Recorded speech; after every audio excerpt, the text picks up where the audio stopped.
Now let's come to Venus. So Venus has this very interesting thing. Venus is also known as Kavya. Kavya means poetry. So Venus fundamentally gives you the ability, all that is artistic in the world is governed by Venus. Okay. Aesthetics is governed by Venus, whether it is wonderful aesthetics or weird aesthetics. Okay. Whether it is a classical painting or whether it is a very difficult modernistic or postmodernistic painting जो किसी को समझ में नहीं आ रहा है, that also is Venus. But different positions of the Venus. It could be that the Venus is a weaker Venus, but other combinations are there. So a very famous painting, but you're not able to understand कि ये हो क्या रहा है. Whereas a classical painting could be a very classically placed, nicely placed Venus. Okay, so like that. So Venus governs, in general, it governs women. Venus governs things of beauty, whether the way you are dressing up, whether you're using a perfume and all that. All these are Venus. Jewelry is, everything is Venus. Poetry is Venus. The ability to write poetry is Venus. Venus also governs Tantra Shastra. I wonder who has a strong Venus. No, there are other grahas also that govern, but Venus has one particular governing capacity of Tantra, and this comes from Venus is among the grahas. Venus is one of the gurus, by the way. There are only 2 gurus in the grahas. Venus is one of them. And Venus comes from Shukracharya. We find the reference to Shukracharya many times in our scriptures. Shukracharya was one of the rishis. Okay? And he was the guru of the Asuras and the Daityas. Okay. Shukracharya was born in the lineage of Bhrigu. Bhrigu was one of the rishis. Bhrigu. And Shukracharya was a terrific worshipper of Shiva.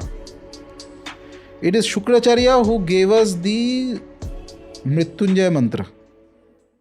It is said that he went to Kashi, and for 5,000 years he worshipped Shiva in a normal way of Paddhati of worship, and nothing happened.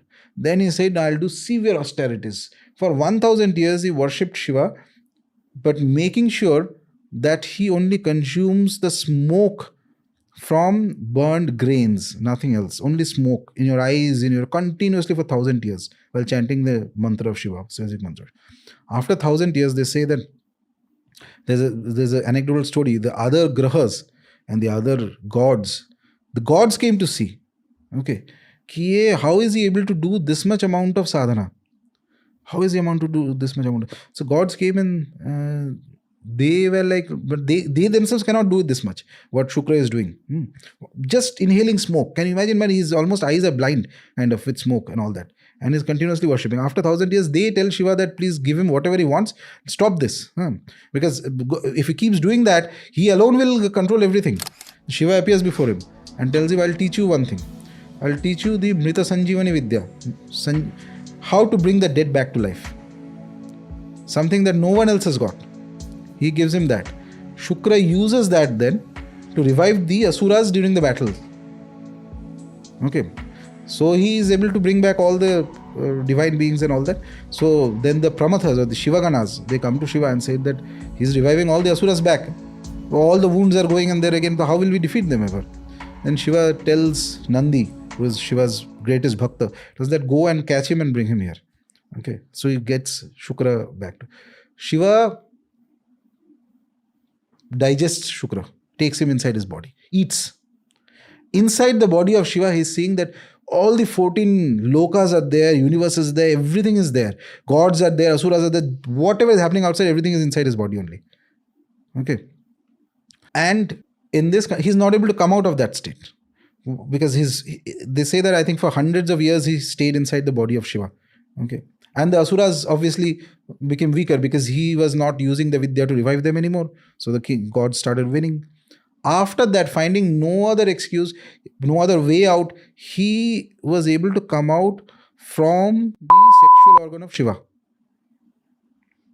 Then Shiva told him that by this act you become like my son. Okay. And you will have mastery over certain aspects. So so he gets the name Shukra. Shukra, the word also means semen. Shukracharya. He has, Venus controls everything about sexuality. In the sense, normal sexuality. Okay. Everything, whether a person, looking at the condition of Shukra, you can find out A to Z about a person's various things about his sexuality and things like that. Okay. Including even those aspects which are, for example, used in Tantra, some of the aspects where Maithuna is used in Tantra, whether it can be done on, whether an individual will be able to do it or not, depends on the Shukra. Wow.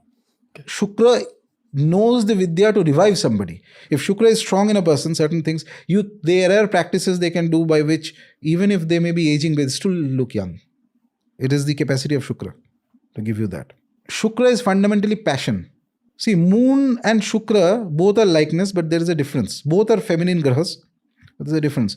Moon is that general bliss and happiness. बहुत मजा आ रहा है life में, सब ठीक है, इससे आगे नहीं जाना है, पीछे नहीं जाना, मजा आ रहा है, everything is fine. Shukra is passion. This is what he applies in the sadhana. He says that no, I have to get Shiva. Uske liye, like mad, he does a sadhana. Everybody is stunned. How the hell is he able to do this? So much of penance, austerity. Okay. This is the capacity of Shukra. Without Shukra, it is very difficult to succeed in the world because you don't have passion for something. If you don't have passion, you are not going to put in that effort. Passion could be for anything. Passion could be for sadhana also. And once passion's in something, it doesn't feel like effort. Exactly. Then it is not work anymore. Anybody who has done something terrific will need to have some blessings of Shukra. Venus will have to be in a good place in their chart. Yes. For their material growth. Correct. Not just material, that's what. There are certain combinations. There is a particular combination of Venus, Saturn and Ketu present in the chart. It shows a tapasvi yoga. You are able to do tapasya, which means that you are able to do penances, hard penances. Okay. Because you like doing it. Once, as you said, once you start liking something, then it is not effort anymore. Then no one has to prod you to go to office or go to school or something like that. You on your own will do it. Okay. That is the blessing of Shukra. For a man, Venus also governs his wife or girlfriend or something like that. Whatever, his partner. Okay. Venus by itself is women. All women are governed by Venus.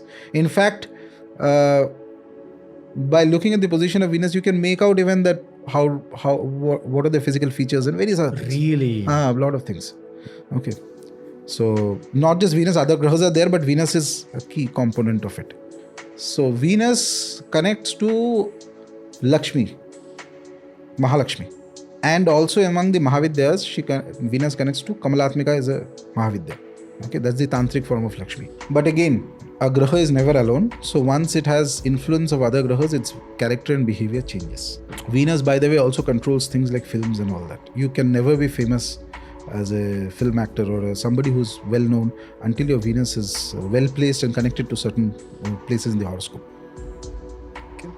That visibility, that's the thing. Venus, that connection of a lot of people, okay, that kind of fame with respect to